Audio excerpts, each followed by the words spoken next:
हे विद्वान लोमहर्षण, हमें उस भयानक असुर धुंधु की कथा सुनाइए, कैसे कुवलश्व ने उसका वध किया और कैसे वह धुंधुमार कहलाया। बचे हुए पुत्रों से आदित्य वंश आगे बढ़ता रहा और इसी वंश में आगे जन्म हुआ महान सम्राट मांधाता का।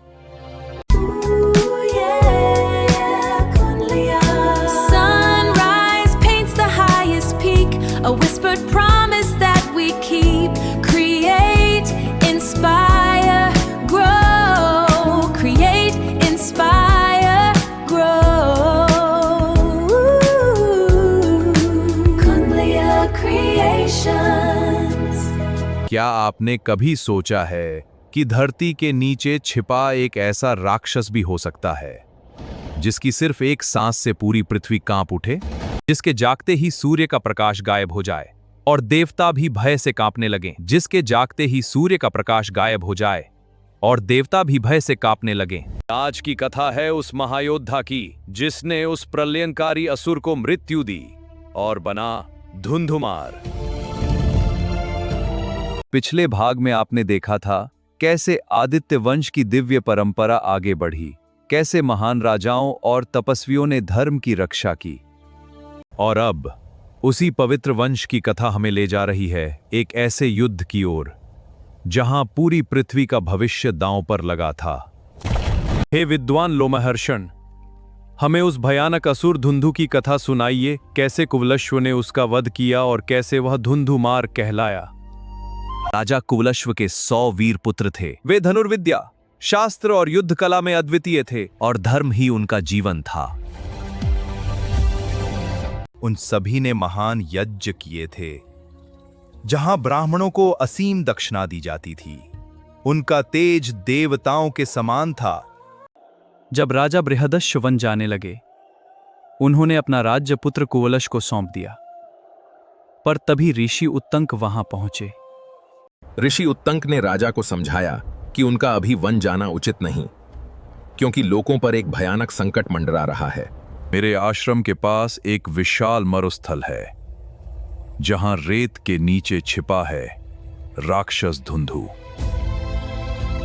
वह इतना भयानक है कि देवता भी उसका सामना नहीं कर सकते। उसकी शक्ति प्रलय जैसी है। जब वो एक वर्ष बाद सांस छोड़ता है तो पृथ्वी कांप उठती है और सूर्य का प्रकाश धूल में खो जाता है। आकाश अंगारों और धुएं से भर जाता है और पूरी पृथ्वी भय से थर्रा उठती है। हे राजन, यदि धुंधु जीवित रहा तो समस्त लोक विनाश हो जाएंगे। ये तभी ऋषि ने कहा, केवल आप ही उस असुर का अंत कर सकते हैं।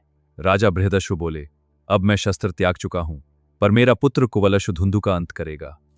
यह कहकर राजर्षि वन की ओर चले गए और कुवलश्व युद्ध के लिए तैयार हो गया। कुवलश्व अपने 100 पुत्रों और ऋषि उत्तंक के साथ धुंधु के मरुस्थल की ओर निकल पड़ा। इसी समय भगवान विष्णु की दिव्य ऊर्जा कुवलश्व के शरीर में प्रविष्ट हुई। यह पुरुष अब धुंधुमार कहलाएगा। आकाश से दिव्य वाणी गूंजी, दिव्य नगाड़े बजने लगे और दिशाएं सुगंधित पुष्पों से भर गईं। राजा और उसके पुत्रों ने रेत के विशाल समुद्र को खोदना शुरू किया और फिर रेत के भीतर छिपा धुंधु दिखाई दिया। उसके मुख से अग्नि निकल रही थी और उसका क्रोध प्रलय जैसा था। तभी समुद्र जैसी जलधाराएं फूट पड़ी और चारों ओर विनाश छा गया। धुंधु की अग्नि में राजा के अधिकांश पुत्र जलकर भस्म हो गए।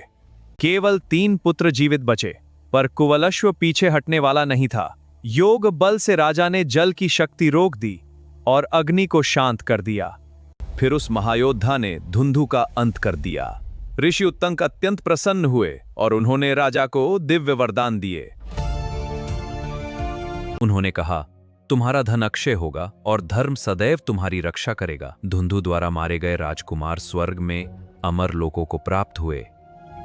बचे हुए पुत्रों से आदित्य वंश आगे बढ़ता रहा और इसी वंश में आगे जन्म हुआ महान सम्राट मांधाता का।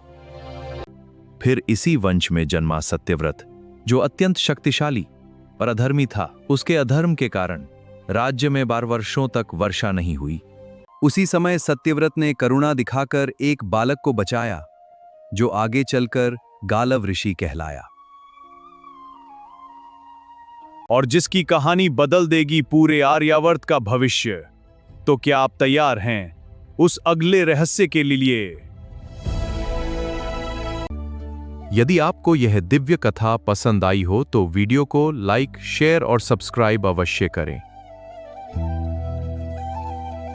क्योंकि अगले भाग में आदित्य वंश का सबसे रहस्यमयी अध्याय खुलने वाला है।